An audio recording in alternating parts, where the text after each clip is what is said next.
हम लोग देखने वाले हैं क्लास 10th का एक विशेष फरमाइश के साथ निर्देशांक ज्यामिति मतलब चैप्टर 7.2 है ना। 7.2 का हम तो चैनल को सब्सक्राइब कर लेंगे और वीडियो को आप लोग लाइक कर दीजिएगा और लास्ट में अपना कमेंट में अपना नाम ज़रूर बताइएगा कि आप लोग कौन कौन देख रहे हैं वीडियो को। शुरू करते हैं आज। बिंदुओं -3 और 10 और 6, -8 को जोड़ने वाला रेखाखंड बिंदु -1, 6 किस अनुपात में विभाजित करता है। सबसे पहले हम लोग क्वेश्चन 4 को शुरू करते हैं और आपको दो बिंदु दिया गया था, तो दो बिंदु हम लोग पहले लिख देते हैं ए और बी। ठीक है, आपको ए दिया गया है -3, 10 और बी दिया गया है 6, -8। ठीक है, आपको ये बिंदु दिया गया है और कहता है ए और बी को जोड़ने वाला जो बिंदु है, ठीक है ना, जोड़ने वाला बिंदु जो है वो आपका -1 और 6 है। -1 और 6 इसको हम लोग सी मान लेते हैं और कहता है ये किस अनुपात में इसको विभाजित करता है। ठीक है, ये आपका क्वेश्चन हो गया। तो सबसे पहले जो है हम लोग क्या करेंगे, इसको जो है इसको हम लोग x1 और इसको y1 मान लेंगे और इसको हम लोग मान लेते हैं x2 और इसको मान लेते हैं y2। ठीक है, ये इसको मान लेते हैं हम लोग x और y। ठीक है, क्योंकि हमको अनुपात यहाँ पता नहीं है तो इसलिए यहाँ पे हम लोग लिखेंगे माना अनुपात बराबर, ठीक है, हम लोग अनुपात मान लेते हैं m/n। इसी को हम लोग क्या करते हैं अनुपात के रूप में मान लेते हैं दोस्तों। ठीक है, इसके बाद हम लोग देखिए, क्योंकि हमको यहाँ पर अनुपात निकालने के लिए बोला गया है ना, क्योंकि हमको यहाँ पर अनुपात निकालने के लिए बोला गया है, तो यहाँ पर हम लोग या तो x को लेंगे या तो y को लेंगे। दोनों को लेना ज़रूरी नहीं है, इसलिए हम लोग किसी एक को लेके आंसर बना सकते हैं। देखिए, तो सबसे पहले यहाँ पर हम लोग x लेंगे। x बराबर फार्मूला होता है, अनुपात का सूत्र होता है mx2 + nx1 बटे में होता है m + n। x का वैल्यू आपको दिया गया है कितना, -1, कुछ नहीं नीचे में दे देते हम लोग 1, बराबर आपका अनुपात m है, यानी कि m का हो गया m, और x2 दोस्तों कितना हो गया आपका, x2 हो गया आपका, यहाँ पे देखिए x2 लिखा हुआ, यहाँ हो गया आपका 6 प्लस n का नहीं जानते हैं, और x1 आपका हो गया -3, ये हो गया बटे में m + n। ठीक है, ये हो गया -1/1 बराबर 6 गुना m कीजिएगा तो हो जाएगा 6m प्लस माइनस 3 गुना n तो हो जाएगा 3n, ये बटे में हो गया m + n। ठीक है, अब क्या करते हैं हम लोग, बराबर में जानते होंगे कोना कोनी गुना होता है दोस्तों, बराबर में कोना कोनी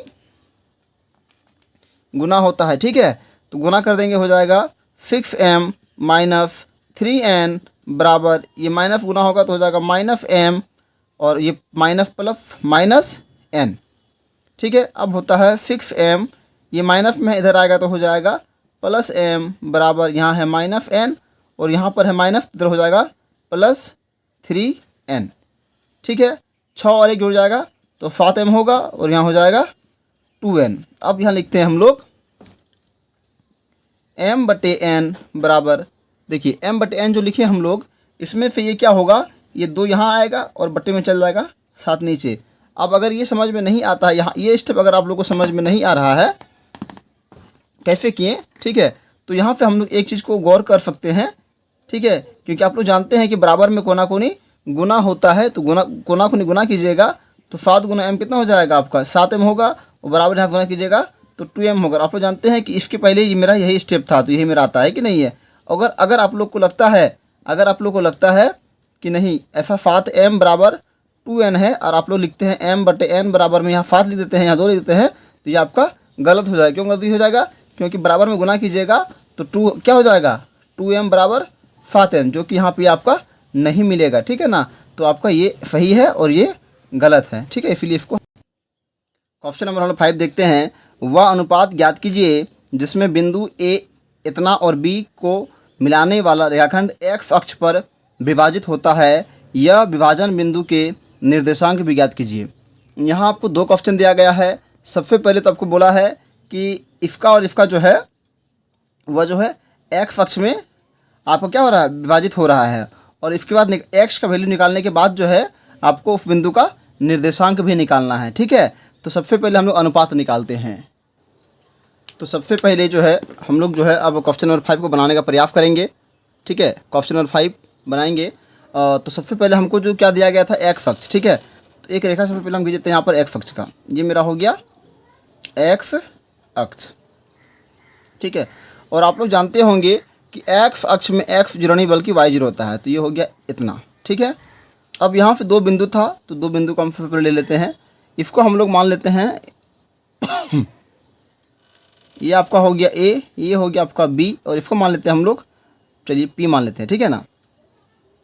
तो इसको ये आपका था 1 और -5, ठीक है। ये था आपका -4 और 5, ठीक है। इतना हम लोग मान लेते हैं सबसे पहले। इसके बाद करते क्या है, क्योंकि यहाँ पर भी हमको अनुपात निकालने के लिए बोला गया है, तो इसको सबसे पहले हम लोग मानते हैं x1 y1, ठीक है। और इसको मानते हैं हम लोग x2 y2। आप लोग किसी को भी मान सकते, कोई दिक्कत नहीं। और ये आपका हो गया x और ये आपका हो गया y, ठीक है। तो हम लोग यहाँ पे सबसे पहले लिखते हैं, जैसा कि जानते हैं, क्योंकि अनुपात हमको पता नहीं है, तो यहाँ लिखते हैं माना अनुपात बराबर m/n, ये मेरा हो गया अनुपात, ठीक है। अब हम लोग देखते हैं दोस्तों कि यहाँ पर जो है मेरा x का वैल्यू नहीं दिया गया है और y का वैल्यू दिया गया है 0, ठीक है। क्योंकि हमको यहाँ अनुपात निकालने के लिए बोला है, इसलिए हम इसको लेते हैं। और यहाँ पर कोई वैल्यू नहीं दिया गया है, तो जिसका वैल्यू दिया रहेगा उसी को लेना है। तो हम यहाँ पे y लेते हैं। y बराबर फार्मूला होता है my2 प्लस ny1 बटे का हो जाता है m प्लस n, ठीक है। और ये y का वैल्यू कितना हो गया दोस्तों, 0 बटा कुछ नहीं तो 1 बराबर m नहीं जानते हैं। और मेरा y2 हो गया, यहाँ देखिए y2 कितना है मेरा 5, ये हो गया मेरा 5 प्लस n नहीं जानते हैं, y1 हो गया मेरा -5 बटे में हो गया m प्लस n, ये हो गया 0 बटा 1 बराबर 5m माइनस 5n बटे का हो गया m प्लस n। कोना कोनी अगर हम लोग गुना करते हैं दोस्तों, तो यहाँ पे यहाँ गुना हो जाएगा 5m माइनस 5n बराबर यहाँ पे यहाँ गुना हो जाएगा तो हो जाएगा 0, क्योंकि दोनों से गुना होगा तो 0 ही हो जाएगा, ठीक है ना। यहाँ लिखते हैं हम लोग 5m बराबर, ये उधर जाता है तो हो जाएगा माइनस था, हो गया प्लस 5n। अब लिखते हैं यहाँ पे हम लोग m/n बराबर, ये चला गया यहाँ 5 और ये 5 चल जाएगा, अभी आपका नीचे में कट गया, तो हो गया 1/1, यानी कि आपका अनुपात निकल गया दोस्तों, अनुपात निकल गया आपका 1:1, ठीक है। ये आपका आंसर क्लियर हो गया। हम लोगों को इसी सवाल में बोला था इस बिंदु का निकालने के लिए निर्देशांक, x का निर्देशांक। तो हम लोग क्या करते हैं, x बराबर लिखते हैं फार्मूला mx2 प्लस nx1 बटे का m प्लस n। अब x का वैल्यू हम नहीं जानते हैं, क्योंकि y का वैल्यू मेरा 0 है, बस x का वैल्यू निकाल देंगे तो मेरा आंसर बन जाएगा। अनुपात मेरा देखिए m का अनुपात, अभी m निकाले थे हम लोग, m/n है ना अनुपात, तो m का हो गया 1 और x2 मेरा हो गया दोस्तों, यहाँ पे देख लीजिए x2 मेरा यहाँ पे देख लीजिए -4 है, ये -4 हो गया, प्लस n हो गया 1 और x1 हो गया आपका 1 है ना, और नीचे में हो गया 1 + 1, तो x बराबर हो गया मेरा -4 अब प्लस 1 बटे का 2, तो x बराबर हो गया मेरा -3/2, एक मेरा ये हो गया ये आंसर, ठीक है ना। इसका अगर पूछेगा निर्देशांक कितना होता है दोस्तों, तो इसका आप निर्देशांक लिख सकते हैं, निर्देशांक बराबर -3/2 कोमा, और y का तो 0 आपको पता है, ये लिख गया 0, ये हो गया आपका आंसर। एक आपका आंसर ये हो गया और दूसरा आपका आंसर ये हो गया दोस्तों।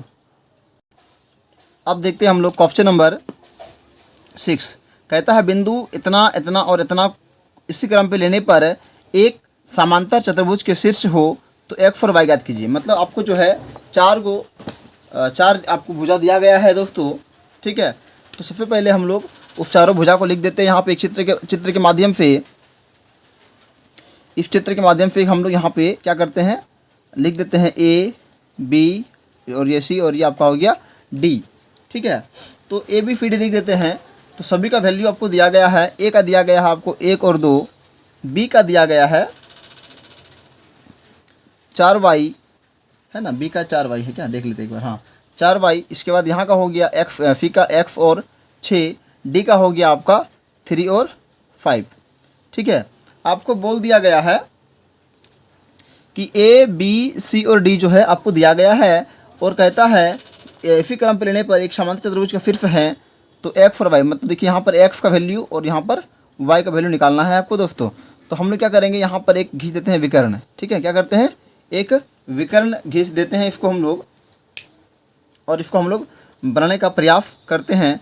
तो हम लोग जानते हैं, ये आपका क्वेश्चन नंबर हो गया 6।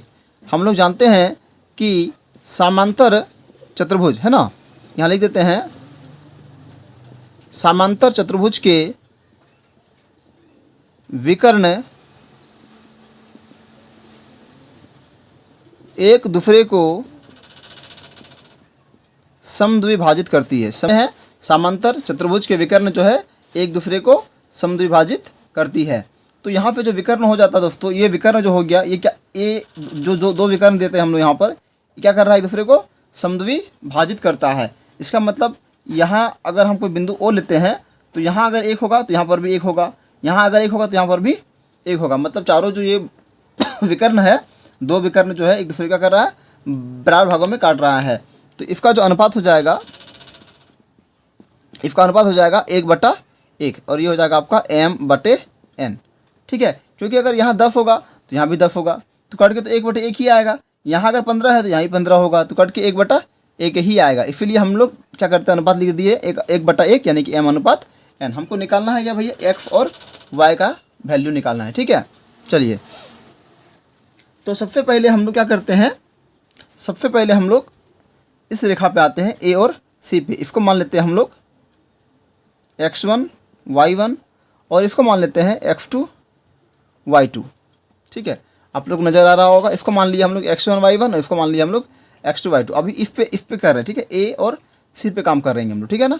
इसके बाद हम लोग काम करेंगे b और d पर। तो हम लोग क्या करते हैं, यहाँ पे सबसे पहले हम लोग x निकालते हैं। x बराबर हो जाता है mx2 प्लस nx1 बटे का m प्लस n, ठीक है। x का वैल्यू हम लोग नहीं जानते हैं, इसलिए यहाँ पर हम लोग x लिखेंगे, और m का हो गया 1, x2 हो गया आपका x, देखिए यहाँ पे x2 है, आपका हो गया x, प्लस n का n हो गया, x1 आपका हो गया 1, बटे का हो गया m प्लस, अच्छा बटे में हो जाएगा आपका कितना हो जाएगा, देखिए तो बटे में आपका हो जाएगा 1 + 1, है ना, क्योंकि आप जानते हैं 1:1 है। तो हो जाएगा x बराबर x + 1/2, ठीक है। ये हो गया आपका। अब हम लोग यहाँ निकालते हैं y, निकालते हैं इधर। तो y बराबर फार्मूला होगा my2 प्लस ny1 बटे का m प्लस n। तो y का वैल्यू तो y हो गया भाई, m का 1 हो जाता, और y2 हो गया आपका, यहाँ पे देखिए 6 लिखा हुआ है ना, तो 6 हो गया। अब प्लस n का हो गया आपका 1, और y1 हो गया आपका 2, बटे का हो गया 1 + 1, यानी कि y बराबर हो गया 6 + 2 बटे का 2। तो यहाँ हो जाता है y बराबर 8/2, कट के कितना आ गया 4। तो यानी कि y का जो मेरा वैल्यू आया वो कितना आ गया, y का जो मेरा मान आ गया दोस्तों वो कितना आ गया, वो आ गया 4, ठीक है। यहाँ पे देखिएगा x का वैल्यू मेरा आ गया है x + 1/2, और y का आ गया है y + 4। अभी हम लोग क्या किए हैं, अभी हम लोग निकाले हैं AC पे निकाले हैं, ठीक है। अभी हम लोग निकाले हैं AC पर। अब हम लोग निकालेंगे, अब हम लोग निकालते हैं B और D पर, ठीक है। अब हम लोग किस पे निकालेंगे दोस्तों, अब हम लोग यहाँ पे एक रेखा दे देते हैं ताकि ये बॉर्डर बन जाए, और हम लोग इधर निकालते हैं B और D पर।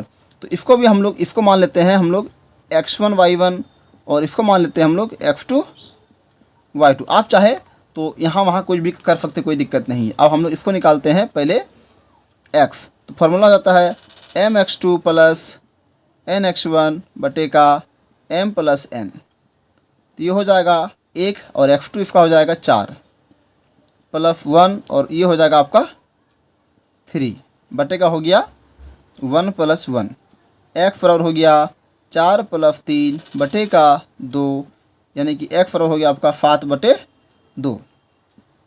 अब हम लोग निकालते हैं यहाँ पे निकालते हैं y। y बराबर हो गया my2 प्लस ny1 बटे का m प्लस n। y का y हो गया, m का ये हो गया, और y2 इसके लिए अभी हम लोग किसके लिए निकाल रहे हैं, अभी हम लोग निकाल रहे हैं बंधु B और D में, है ना। अभी हम लोग निकाल रहे देते हैं B और D, और ये था आपका A और C, ठीक है। चलिए, तो ये y2 कितना हो गया, ये y2 हो गया y। अब +1 और y1 हो गया आपका 5, 1 + 1 यानी कि y बराबर हो गया y + 5/2। ठीक है, अभी हम लोग देखेंगे, अभी हम लोग को यहाँ पे भी x पता हो गया और यहाँ पे एक तो आप मेरा y पता हो गया। अगर आप लोग थोड़ा सा गौर किए होंगे तो अभी तक आपको x का 2 वैल्यू पता चला और y का 2 वैल्यू पता चला। देखिए ये आपका यहाँ x निकल गया है ना, और अभी आपका एक यहाँ x निकल गया है। तो हम क्या करते हैं, यहाँ तक जो बन जाता है इसके बाद हम लोग सवाल को थोड़ा सा यहाँ पे बनाते हैं, ठीक है ना, क्योंकि बोर्ड में भी जगह मेरा भर गया है। तो हम लोग x बराबर में ये हो गया x + 1/2 बराबर में इसको ले सकते हैं 7/2 को यहाँ पे लिख सकते हैं, ये आपको बाद में बनाना, ठीक है ना। ये 2 कट जाएगा, यहाँ बचेगा x + 1/7 यानी कि x बराबर बचेगा 7 - 1 यानी कि x बराबर बचेगा आपका 6। ये आपका एक आंसर हो गया। ठीक है, दूसरा आंसर को हम इस कोने पे बनाते हैं। इस कोने पे थोड़ा सा जगह बचा हुआ है तो इस कोने पे हम यहाँ बना देते हैं, ठीक है ना। चलिए, तो इस कोने बनाने के लिए सबसे पहले हम लोग y का एक वैल्यू देखिए, जो यहाँ पे 4 आया था, यहाँ इस जगह पर 4 आया हुआ है, यहाँ लेंगे और ये एक यहाँ आंसर आया था, ठीक है ना। तो यहाँ बनाते हैं हम लोग, यहाँ लेते हैं हम लोग 4/1 बराबर y + 5 और बटे में है आपका 2, तो हो जाएगा y + 5 बराबर 8 यानी कि y बराबर 8 - 5। तो y का वैल्यू कितना आ गया दोस्तों, आपका आ गया 3 आ गया, ठीक है ना। तो एक आपका आंसर ये यहाँ 6 सही है, ठीक है, और एक आपका आंसर दोस्तों यहाँ से 3 सही है, ठीक है। बाकी उम्मीद करते हैं, ठीक है, ये क्वेश्चन आपको अच्छा से समझ में आ गया होगा। और अभी तक अगर आप लोग वीडियो को लाइक नहीं किए हैं तो वीडियो को आप लोग एक बार प्रेम से लाइक कर दीजिए, ठीक है।